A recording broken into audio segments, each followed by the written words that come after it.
Assalamualaikum warahmatullahi wabarakatuh. Perkenalkan, nama saya Muhammad Lutfi dengan BPS 19 11 Pada hari ini saya akan menjelaskan tentang tugas 4 praktikum organisasi dan komunitas 1. Dengan nama saya Muhammad Lutfi dan BPS 19 11 Mari dimulai.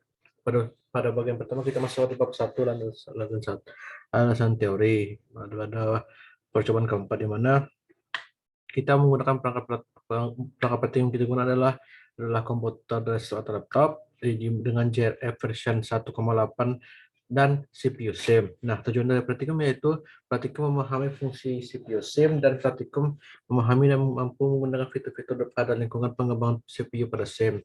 Nah, CPU SIM merupakan alat untuk mensimulasi arsitektur komputer untuk kelas arsitektur komputer untuk kelas organisasi komputer. Paket perangkat lunak pendidikan yang ditulis dalam Java untuk digunakan di kelas organisasi komputer. Menyediakan di mana CPU SIM ini menyediakan lingkungan belajar aktif di mana kita dapat merancang, memodifikasi, dan memandingkan berbagai arsitektur komputer pada tingkat transfer register dan lebih tinggi. Nah, CPU SIM yaitu dapat menjalankan berbahasa rakitan atau program bahasa mesin untuk arsitektur tersebut melalui simulasi. Nah, kemudian kita masuk pada alasan teori. Nah, CPU-SIM adalah alat yang dirancang untuk memfasilitasi pembelajaran interaktif. Dengan CPU-SIM, mahasiswa dapat merancang arsitektur mereka sendiri dari awal atau memodifikasi arsitektur yang diberikan kepada mereka. Mahasiswa dapat mensimulasikan berbagai arsitektur termasuk misalnya CPU berbasis akumulator, berbagai register atau RISC dan stack based CPU, dan mahasiswa dapat menjalankan program tanpa memerlukan perangkat keras fisik atau apapun selain komputer tempat CPU dijalankan. Nah, tampilan utama CPU inilah tampilan utama CPU SIM. Nah, inilah tampilan isi dari register RAM dan berisi teks seperti program assembly. Nah, fitur desain CPU SIM yaitu arsitektur dirancang pada level register transfer. Artinya pengguna menentukan register memori utama RAM, instruksi memori, instruksi mikro, instruksi mesin, dan instruksi bahasa rakitan untuk mesin hipotesis. Instruksi mesin diimplementasikan oleh urutan instruksi mikro yang disebut execute sequence atau urutan eksekusi. Pengguna menentukan urutan eksekusi semua instruksi mesin dan pengguna memiliki kontrol penuh atas sematik setiap instruksi. Ketika CPU menjalankan sebuah program, ia berulang kali mengeksekusi mesin itu dari urutan pengambilan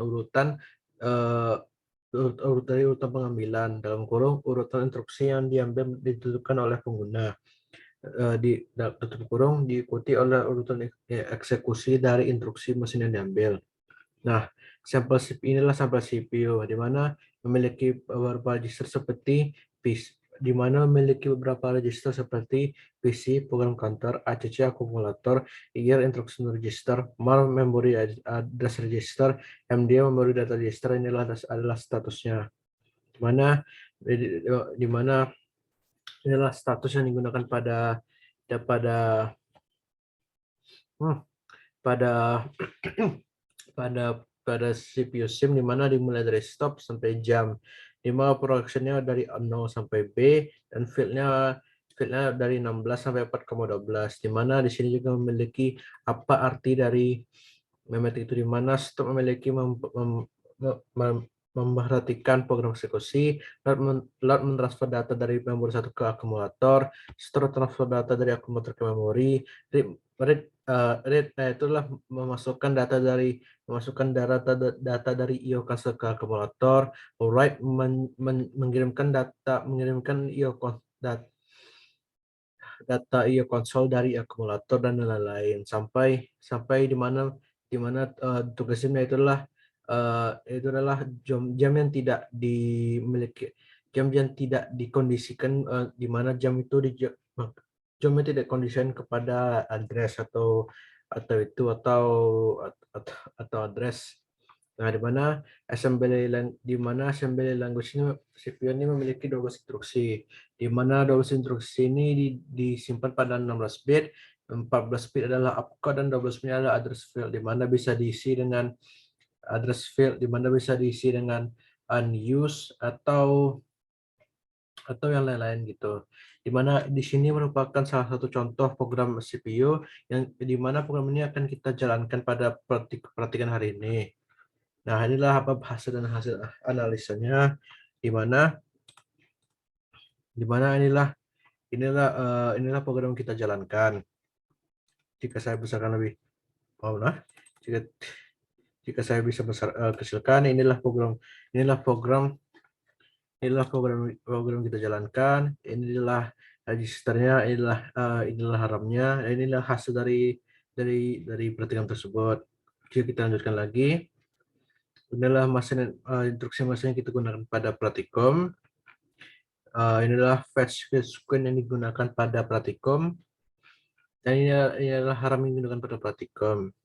Nah, kemudian kita sampai pada analisa, di mana pada analisa setelah menganalisa hasil praktikum didapatkan bahwa setelah melakukan operasi assembly dan load didapatkan terjadi perubahan pada nilai RAM, di mana sebelum assembly RAM tidak memiliki nilai, setelah assembly beberapa nilai RAM berubah menjadi beberapa simbol seperti tanda seru, tanda pagar, dan lain-lain. Nah, kita bisa dilihat pada contoh tadi, di mana jika saya besarkan lagi,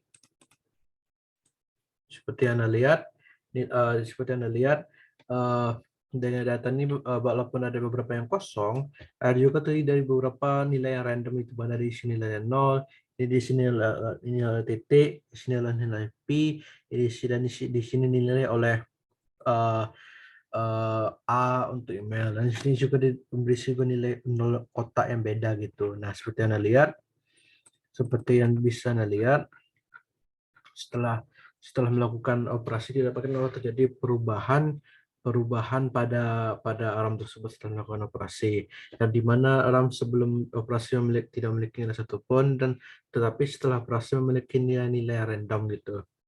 Nah, kemudian penutup, di mana saya mengambil beberapa referensi, di mana referensi pertama yaitu Skyrian D 16P CPU SIM dan Skyrian D 2001 CPU SIM 3,1.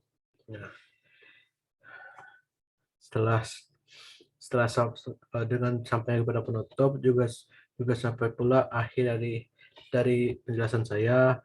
Mohon maaf jika saya kesalahan, mohon maaf jika percakapan saya agak cepat pada hari ini, mohon maaf. Mohon maaf jika saya salah.